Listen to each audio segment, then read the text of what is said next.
Сыбайлас жемқорлыққа қарсы іс-қимыл агенттігінің Алматы қаласы бойынша департаменті қаламыздағы бірнеше басқармамен келісімге қол қойды. Бұл келісім қаламыздағы жемқорлықты тыюға мүмкіндік береді дейді агенттік. Толығырақ тілші бейнематериалында. Сыбайлас жемқорлыққа қарсы іс-қимыл агенттігінің Алматы қаласының жастар саясаты, ішкі саясат, білім басқармасы және кәсіпкерлік, индустриалдық, инновациялық және ауыл шаруашылығы басқармасымен ынтымақтастық туралы келісімге қол қойды.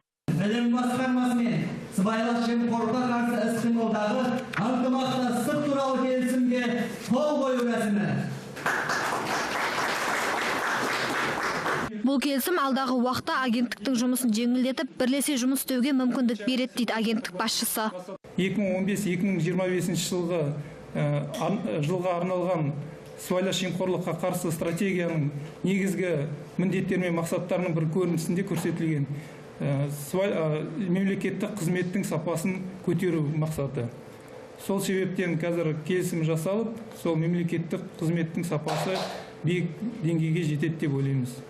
Айта кету керек, бұған дейін оқу орындарында сыбайлас жемқорлыққа қарсы іс-қимыл пәнін енгізу ұсынылған болатын. Ал қалалық білім басқармасы жемқорлықпен күрес және оны пән ретінде енгізу туралы толық ештеңке айта алмады. Бізде бүгінгі күнде құқықтық пән оқытылып жатыр ғой. Аптасына 1 сағаттан оқытылады мектептерде, бұл жоғарғы сыныптар үшін. Сондықтан бұл пәннің бұдан да ары қарай кішкене тереңірек оқытылуына міндетті түрде тек қана біздің тарапымыздан ғана емес, жалпы министрліктің тарапынан да ылғи да көңіл бөлініп отырылады. Келісімге қол қойған басқармалар басшылары қаламыздағы жемқорлықтың алдағы уақытта біршама азаярына сендіргісі келді. Айта кетейік, өткен жылы Алматы қаласы бойынша 5000-ға жуық сыбайлас жемқорлыққа қатысты іс тіркелген екен. Ақбота Мұсабекқызы, Юрий Проводин, Казахньюс, Алматы.